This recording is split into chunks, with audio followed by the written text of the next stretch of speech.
silence.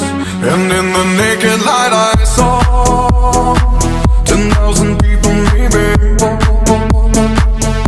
people talking without speaking, people hearing without listening, people writing songs that voices never share, and no one dared disturb the sound of silence. Fool said, you do not know. Silence like a cancer grows. Hear my words and I might teach you. Play my arms and I might reach you.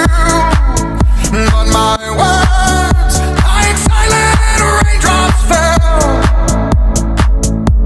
and echoed in the wells of silence.